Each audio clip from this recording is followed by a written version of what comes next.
giveaway at ano to, gift to from my employer. So ayan, habang kanina nagpunta pala siya sa labas kasi wala pala siyang pasok today. So nagpunta siya sa store ng around 11 o'clock daw in the morning. Nagantay siya hanggang andon.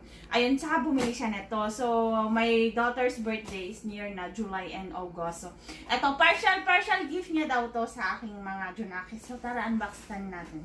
I-unbag pala natin. So nilagay ko na siya sa bag ko, syempre, di ba? Mag-commute lang naman ako. Actually, eto, di ba, ang cute. They are all brand yung mga ka-dumpster. Love na love niya talaga yung mga anak ko. O, ayan, di ba? Ang ganda.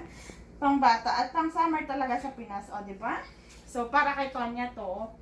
And, may mga ganito siyang binili. Actually, itong brand na to, pang summer brand talaga siya. Itong mga to. Actually, may mga ano din naman, pero maganda yung ano niya.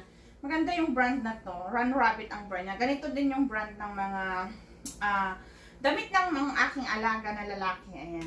O, diba? Ang cute na to. O, diba? Ang bait ng amo ko, no? Every birthday ng mga anak ko, hindi niya nakakalimutan magbigay. So, wala siyang pakash pala ngayon. Wala siyang pakash kasi may binili na siyang mga damit. O, diba? Ang dami. May mga ano na siya. Ito, ang cute, to. Pang kay Tonya to sa aking bunso. Machi-machi dapat sila.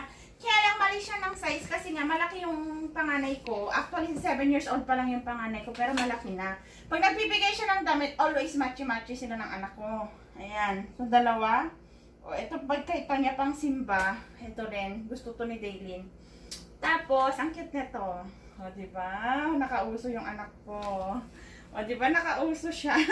Ang cute. Diba? O tapos magti-t-shirt lang siya. Ito yung uso sa Korea pag summer. Mga ganitong style. And then, eto pa. Tananan. Tanan! For my Tanya. Ang ganda, diba? May paganito siya. Ang dami niya nang binibigay sa akin ng mga clothes. Actually, puro brand new. Hindi na ako bumibili ng damit kasi alam ko naman na pagdating ng birthday ng mga anak ko, may pag-giveaway yung amo ko. Birthday, Pasko, ayan, may pa-giveaway siya lagi. O, diba? Oy, brand new yun mga ka-dumpster. Run Rabbit ang kanyang brand. So, siyempre, huwag natin tingnan yung price. At ang cute din. Mas cute lalo to. Tingnan nyo siya.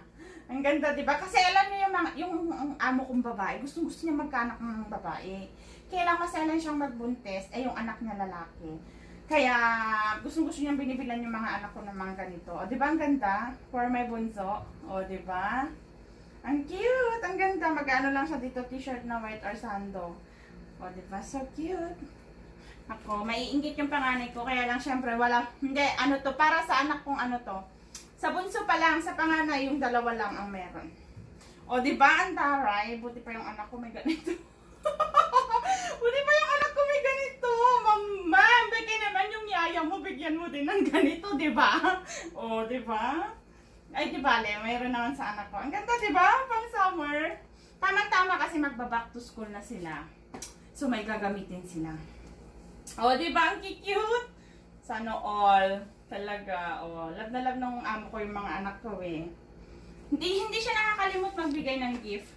Ito rin. Para to dapat kay Daylin ko sa panganay ko. Pero feeling ko hindi kasha. No? Kasha. Kasha sugo. And I don't know. Tingnan na lang natin. Ang ganda, ang cute, diba? Dirty rice naman. Hindi ko alam kung kasha. Kasha siguro, no? Kasha eh. Ayan. O, so ayan mga ka-dumpster. Tingnan nyo. Ang dami. Ano lang to ha? Sa bunso kong anak. Sa bunso kong anak to. Wala pa yung sa panganay ko kasi hindi niya alam yung size ng panganay ko. Kinonfirm pa niya sa akin kung ano yung size niya. Ito talaga ang pinakagusto ko dito eh. Ito, ang ganda. O, diba? So, ayan mga ka-dumpster. Nakalibre tayo ng mga clothes. Hindi ko na kailangan bumili. Buti na lang may amo tayong mabait, no? Ayan. Kunin na natin at ilaban natin bago natin ipadala sa Pilipinas. Ayan, tanggalan ko ng ano. So, ayan mga ka-dumpster, dahil sa mabait ang ating amo, meron tayo ngayong pag-giveaway at pag-gift sa aking mga anak. So, hindi na ako bibili ng aking gift. Poproblemahin ko na lang yung handa ng aking 7th birthday na anak.